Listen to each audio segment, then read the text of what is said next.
key to a successful bankruptcy hearing is being well prepared.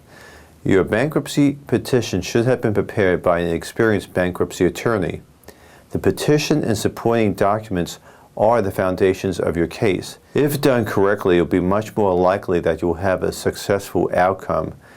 Your attorney should send the bankruptcy petition and supporting documents to the bankruptcy trustee at least 2 weeks prior to the hearing. The trustee is an attorney who is paid by the court to oversee your case and ask you questions at the hearing.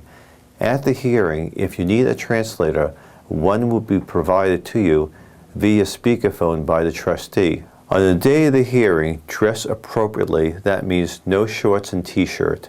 Allow yourself plenty of time and try to arrive about a half hour prior to your scheduled time.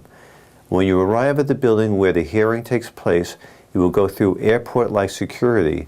If you have a cell phone, expect to leave it with the security guard while you're in the building.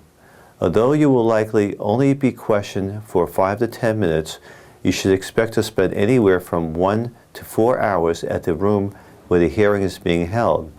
The hearing is usually held in a conference room with 20 to 30 seats. The trustee will be sitting at a conference table in front of the room. Everything said will be recorded. Trustees are like anyone else. They vary in personality, speed, and the questions that they ask. If you're being represented by an experienced attorney, he or she should be able to give you a good idea of what to expect from your trustee.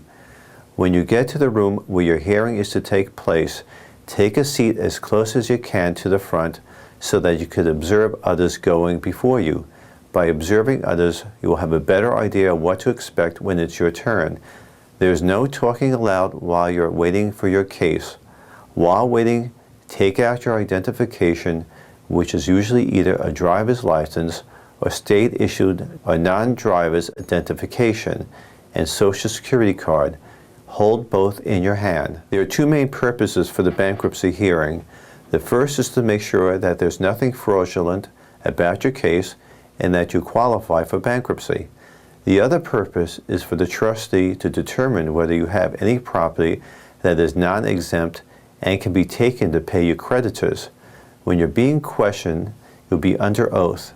That means if you lie, you not only risk being denied a discharge in bankruptcy, but also criminal prosecution for a crime. When your case is called, you and your attorney will take seats in front of the trustee. As soon as you take your seat, give your identification and Social Security card to the trustee. The trustee will compare the information on them to make sure that it matches your petition. The trustee will then swear you in. The trustee will ask you to raise your right hand and then ask you if you swear or affirm that the testimony that you will give will be the truth. Once you say yes, you may lower your hand. The trustee will ask you for your name and ask if the address on the petition is your current address. You'll be asked if the signature on the petition is your signature, whether you have read it, and whether the petition includes all of your assets and debts. Keep in mind that this includes assets you may have outside of the U.S. You'll be asked if there is anything that you wish to change at this time. If you have accidentally or intentionally omitted something from your petition, this is your last chance to correct it before risking committing perjury. Also, if circumstances have changed since you signed your petition, for example, you have moved or you have a significant change in income, that should be mentioned at this time. The trustee will ask if you have read the bankruptcy trustee's information sheet. Your attorney should have provided that to you. It provides information on Chapter 7 and Chapter 13 bankruptcy. Among the questions the trustee will likely ask you are the following. Have you filed bankruptcy before? Are you required to pay any domestic obligations such as alimony or child support? Do you own or have ever owned real estate? If you own or have owned real estate within the previous 6 years, your attorney should have already provided this information to the trustee. If you own or have owned property in the previous 6 years, you'll be asked if you have refinanced the property and taken money out. If you did, you'll be asked what you did with the money. Are you suing anyone or have the right to sue anyone, for example, in an auto accident, slip and fall, or medical malpractice matter? Again, if the answer is yes, this information should have been provided to the trustee. Are you named as a beneficiary in a will or trust?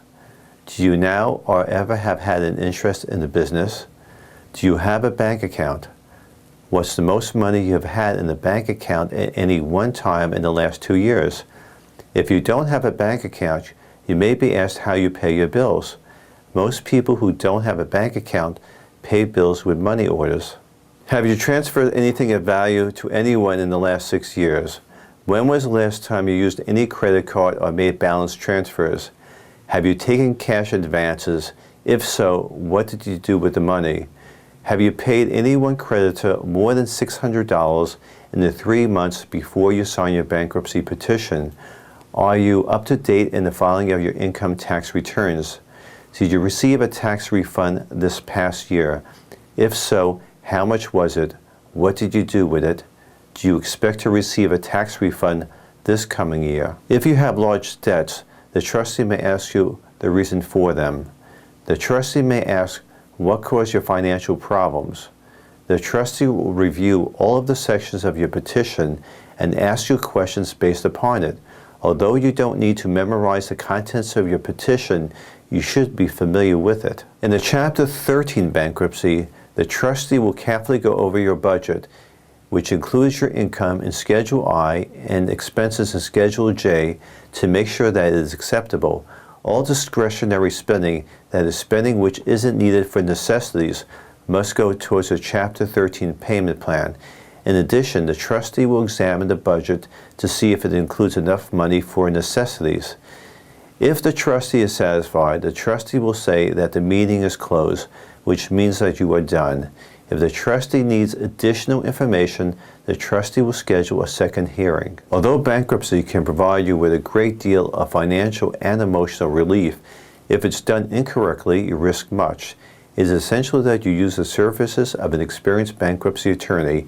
If you hire such an attorney and fully cooperate, you may be spared many problems and much stress. Best of all, you'll be provided a fresh financial start. For more information on bankruptcy, call us toll-free at 855-625-0800 to schedule a free consultation.